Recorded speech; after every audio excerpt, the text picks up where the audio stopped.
श्रद्धा की चर्चा चल रही है।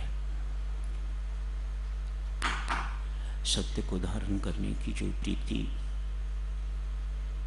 जो हमारे अंदर उत्कट इच्छा उसे धारण करने की हुआ करती है, उसे श्रद्धा कहा जाता है। प्रीति का, प्रेम का बहुत बड़ा योगदान है श्रद्धा में। श्रद्धा की तुलना साधक सुनो दूध देने वाली गाय से की जाती है। दूध देने वाली गाय की कीमत है, सुख की कोई कीमत नहीं। दूध देने वाली गाय श्रद्धा है, मूल्य श्रद्धा का है।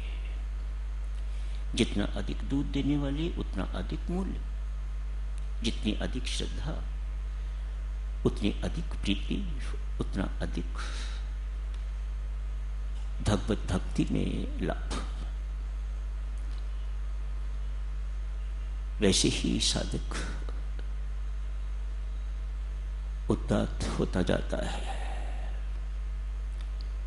ऊर्ध्वगामी होता जाता है अपनी श्रद्धा के अनुसार।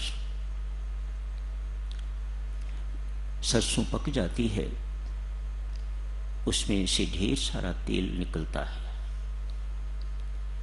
ढेर सारी खल भी निकलती है।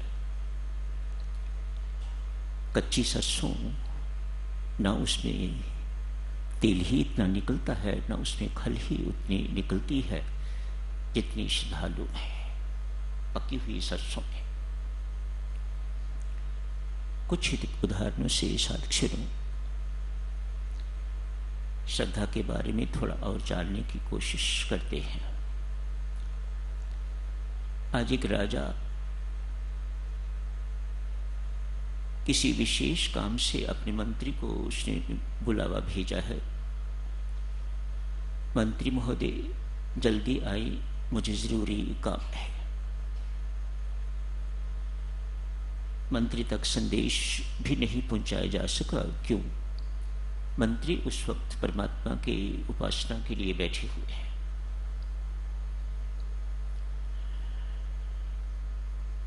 परमात्मा की भक्ति में तल्लीन है, पूर्ण तदात्म में बैठे हुए हैं मंत्री महोदय।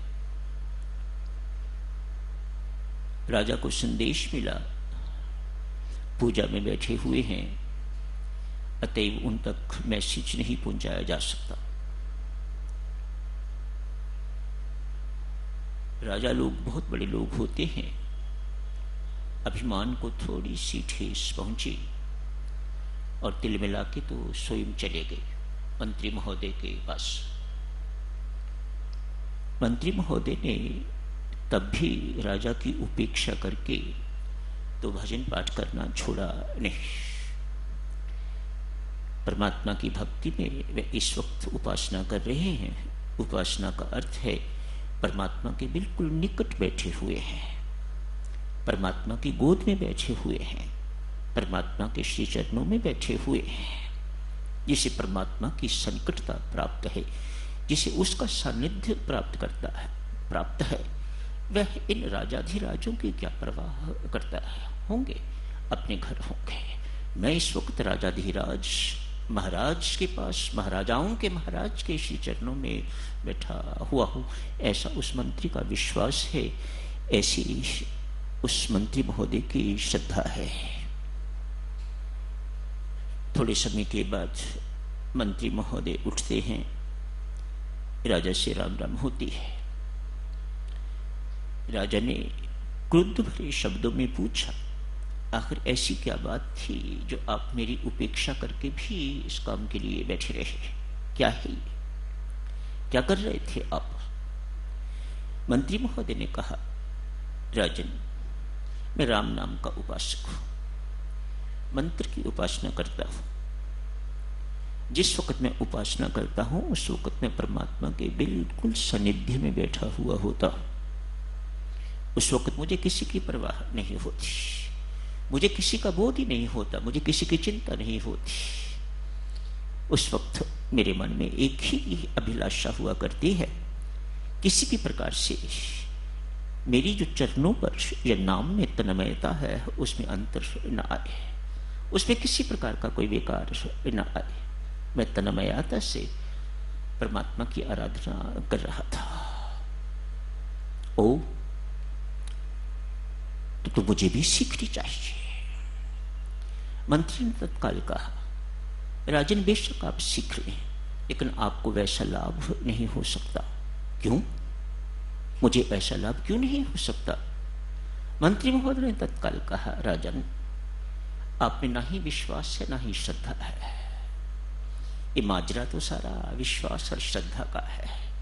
ये अध्यात्म की नींव, अध्यात्म का आधार ही विश्वास एवं श्रद्धा है। जितनी अधिक उतना आधार, उतनी नींव आपकी मजबूत, उतना आलीशान उसके ऊपर महल खड़ा हो सकेगा, पक्का महल खड़ा हो सकेगा। ऐसी नींव पर खड़ा महल उसे कोई हिला नहीं सकता, ऐसा पक्का महल बनता है। राजा ये बात सुन के चला गया है, लेकिन मन में ये मंत्र उपासना क्या है, ये बात निकल नहीं रही, घूम रही है। आज मंत्री महोदय पास ही बैठे हुए हैं। उनसे पूछा, आप जी ने उस दिन कहा था कि बेशक मैं मंत्र की उपासना शुरू भी कर दूं, लेकिन मुझे वैसा लाभ नहीं होगा जैसे आपको। क्या कारण है इसका? मैं भी वह लाभ चाहता हूं, मुझे वह लाभ कैसे हो? मंत्री महोदय ने शब्दों में कोई उत्तर नहीं दिया। परमेश्वर की कृपा देखिएगा, संयोग कहिएगा। उस वक्त एक नन्हा बालक जो महल में ही काम करने वाला है, कोई बालकों जैसे काम होते होंगे जो राजाओं ने दे रखे होंगे करने के लिए। एक बालक, मानो इस आयु का बालक होगा, बहुत छोटा भी नहीं, समझता है। मंत्री महोदय ने उस बालक को देखा, अपने पास बुलाया, कहा इधर आओ। राजा और मंत्री दोनों पास पास बैठे हैं। मंत्री महोदय ने कहा, राजा के मुख पर थप्पड़ लगाओ। खड़ा रहा, आज्ञा का पालन नहीं हुआ। दूसरी बार फिर कहा, अरे क्या देख रहे हो, मेरा हुक्म है। राजा के मुख पर थप्पड़ मार। लड़का खड़ा है। तीसरी बार जोर से कहा, क्या तुम्हें सुनाई नहीं दे रहा, मेरा हुक्म है। राजा के मुख पर 2 थप्पड़ मारो, एक इधर एक इधर।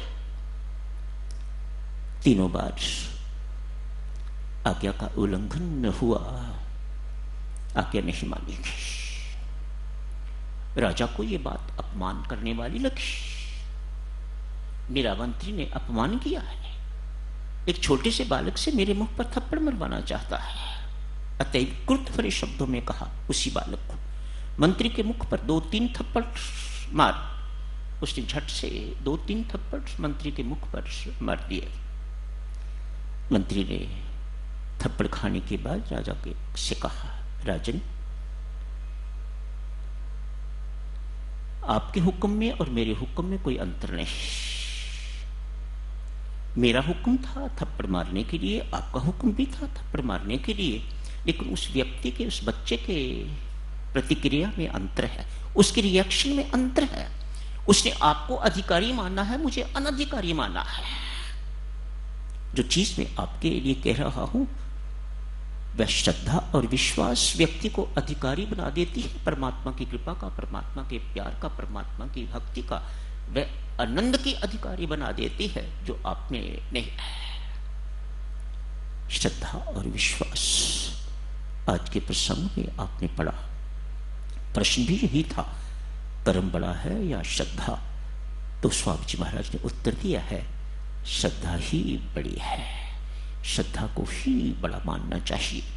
श्रद्धा बिना किए गए कर्म, श्रद्धा बिना किए गई भक्ति, योग, ज्ञान इत्यादि सब निरर्थक। जितने शुभ कर्म किए जाते हैं सबके सब निरर्थक हो जाते हैं। शेख फरीद का नाम साधक चलो आपने सुना हुआ है। शेख फरीद तपस्या करने के लिए जंगल में चले गए हैं। बड़ी कठिन तपस्या, बड़ी कठोर तपस्या की है। 36 वर्ष तक, पहले 12 वर्ष केवल हरे पत्तों पर गुजारा किया है। इसी को बहुत बड़ी उपलब्धि मान के तब ब्रह्मनिष्ठ मां के पास गए हैं। अपनी मां उनकी ब्रह्मनिष्ठ है, ब्रह्म में स्थित है। जिसका पुत्र फरीद है वह मां कोई मामूली मां तो नहीं हो सकती। पता लगे ना लगे वह दूसरी बात है, लेकिन वह मामूली मां नहीं हो सकती। फरीद साहब बताने के लिए गए हैं, मां 12 साल तपस्या करके आया हूं, सत्य पा लिया है। नहीं पुत्र, लगता है 12 साल में तेरे सिर में जुएं पड़ गई हैं, ला इधर मैं निकाल दूं। अपनी गोदी में फरीद का सिर रखा है और जुएं ढूंढनी शुरू कर दी हैं सिर में से। एक ढूंढने पर एक जू मिली और साथ ही उसे जब खींचा तो बाल भी खींचा, पीला हुए। मां ने झट से कहा, पेड़ों के पत्ते खाता रहा है, बाल खींचने से तुम्हें तकलीफ हुई क्या? पत्ते तोड़ने में पेड़ को तकलीफ नहीं हुई होगी क्या? तूने इस बात पर सोचा विचारा नहीं? 12 वर्ष तक तू हरे पत्ते खाता रहा है पेड़ों से तोड़ तोड़ के, क्या पेड़ को कष्ट नहीं होता होगा? जिस प्रकार तुम्हें कष्ट महसूस हुआ है इस प्रकार पेड़ को भी कष्ट महसूस होता होगा। पुत्र, अभी सत्य तेरे से बहुत दूर है। तुझे अभी हर वस्तु में परमात्मा विद्यमान है, परमात्मा विराजमान है, वह जीवंत है, वह हर एक में जीवित है। किसी में थोड़ा जीवित, किसी में पूरा जीवित, किसी में आधा, इत्यादि इत्यादि। ये तुम्हें अभी तक बोध नहीं हुआ, ये तुम्हें अभी तक एक्सपीरियंस नहीं हुआ, ये तुमने अभी तक रियलाइज नहीं किया। अतः तेरी साधना बहुत अधूरी है। चला गया, मां की बात सुन के चला गया। अगले 12 वर्ष सूखे पत्तों पर जो पत्ते गिर जाते थे उन पर गुजारा किया है। 24 साल हो गए। अगले 12 वर्ष अपने आप को नींद ना आए इसलिए उल्टा कुएं में लटका के रखा है 12 वर्ष तक। ये साधुजनों कोई कंकॉक्टेड स्टोरीज नहीं है, ये फरीद साहब की सच्ची कहानियां हैं, सच्ची बातें हैं, उनके साथ बीती हुई, उन्होंने ये सब बातें की हुई। 12 साल तक कुएं में उल्टे लेटे रहे ताकि नींद ना आए और परमात्मा की बंदगी नित्य निरंतर कर सके। नित्य निरंतर। हम यहां सत्संग में आके सो जाते हैं। शेख फरीद 12 साल तक कुएं में उल्टा लेटा रहा, ताकि उल्टा पड़ा रहा ताकि उसे नींद ना आए, ऊंग ना आए। नींद की बात छोड़िए, उसे ऊंग ना आए। परमात्मा का भजन इंसेसेंट चलता रहे, अनवरत चलता रहे, अविराम चलता रहे। आज साधना के 36 वर्ष पूरे हो गए। आज पुनः मां के पास जा रहे हैं। रास्ते में प्यास लगी है। एक देवी कुएं से पानी निकाल रही है। यूं भी हुआ है साधुजनों, इस देवी से मिलने से पहले जिस किसी पेड़ के नीचे वापस जा रहे थे, जिस पेड़ के नीचे बैठे थे, वहां कुछ पंछियों ने शोर मचाया। ऐसे करके देखा, वे सारे के सारे पंछी मृत होके तो नीचे गिर गए। इससे 36 वर्ष की साधना ने उन्हें और अभिमानी बना दिया, मानो मेरे पास बड़ी सारी सिद्धियां हो गई हैं, मैं अनेक सिद्धियों का मालिक हो गया हूं। आज इस देवी से मिलन होता है। पानी पिला बीबी, शेख फरीद कहते हैं। ये अनसुनी कर देती है, पानी पिलाती नहीं है। थोड़ी देर इंतजार की, वे अपने काम में लगी हुई है। पानी कुएं से निकलती है, ऐसे गिराती जा रही है। पानी कुएं से निकलती है, बाल्टी भर के ऐसे ऐसे गिराती जाती है। तो जानती नहीं मैं कौन हूं। 36 वर्ष की तपस्या के बाद ये शब्द देवी तत्काल कहती है, रे अभिमानी फरीद, मैं जानती हूं कि तू कौन है। क्या फतवा दे दिया है अभिमानी फरीद, मानो मैं तेरा नाम भी जानती हूं और तेरा गुण भी जानती हूं, तू क्या प्राप्त करके आया है 36 वर्ष की तपस्या के बाद। रे अभिमानी फरीद, मैं जानती हूं तू कौन है। 36 वर्ष में यही प्राप्त करके आया है अभिमान। मैं उस पेड़ पर बैठी चिड़िया नहीं जो तेरे क्रोध से मर जाऊंगी। पानी पानी कर दिया फरीद को। पहले 12 वर्ष तूने हरे पत्तों पर गुजारा किया, अगले 12 वर्ष तूने सूखे पत्तों पर गुजारा किया, अगले वर्ष तू कुएं में उल्टे होके पड़ा रहा ताकि तुम्हें नींद ना आए। 36 वर्ष की तपस्या के बाद क्या प्राप्त किए है ये अभिमान? ये अभिमान प्राप्त करके आया है। तो मेरा कुछ नहीं बिगाड़ सकता। मैं एक पतिव्रता नारी हूं, मैं परमात्मा की भक्ति करने वाली हूं, भक्ति करने वाली, श्रद्धा पूर्वक, भाव पूर्वक, प्रेम पूर्वक परमात्मा की आराधना करने वाली हूं। तो मेरा कुछ नहीं बिगाड़ सकता। तब तक पानी नहीं पिलाऊंगी जब तक मेरे मायके में लगी हुई आग बुझ नहीं जाती। मैं पानी किस लिए फेंक रही हूं, कुएं से निकाल के पानी किस लिए फेंक रही हूं? मेरे मायके में आग लगी हुई है, वह आग मैं बुझाना चाहती हूं। जब तक वो आग बुझती नहीं तब तक मैं पानी तुम्हें नहीं पिलाऊंगी। अवाक, ये किससे पाला पड़ गया? क्या बात थी? बीच की बातचीत छोड़ते हैं देवी और सज्जनों। शेख फरीद 36 साल का तपस्वी इस महिला के सामने बिल्कुल इनसिग्निफिकेंट सा हो गया है। ओह, मैंने कुछ प्राप्त नहीं किया। आखिर पूछा, देवी हाथ जोड़ता हूं, एक बात बताओ, ऐसी उपलब्धि कैसे हुई? कहा, शेख मेरे माता पिता ने शादी के वक्त मुझे अपने पति को सौंपा था। ये बात मेरे मन में जच गई। मैं आज से अपनी पति की हो गई हूं। इसकी सेवा करनी, इसकी आज्ञा का पालन करना, इसका सब कुछ करना मेरा धर्म है। इसी भाव से, इसी प्रीति से, इसी श्रद्धा से मैं अपने पति की सेवा शुश्रूषा करती रही।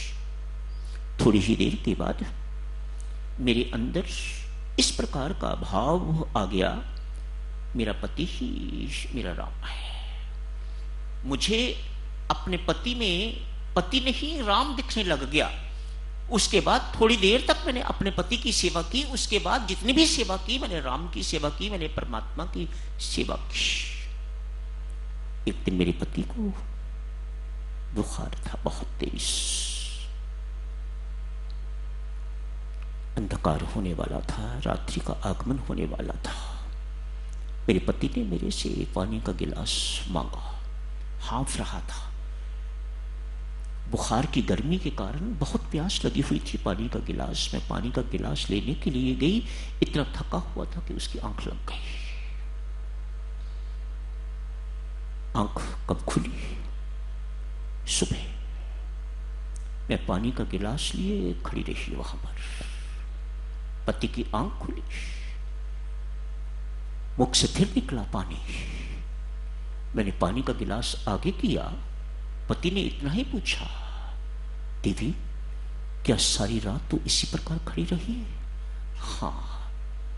जिस प्यार से मेरे पति ने मेरी ओर देखा, मेरे अंदर उसी वक्त परमात्मा का प्रकाश हो गया।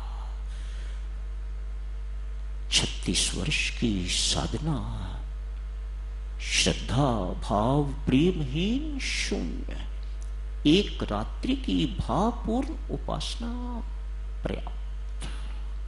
इतना अंतर है श्रद्धा, विश्वासी, प्रेमपूर्ण उपासना का। तो यही समाप्त करने की इजाजत दीजिएगा।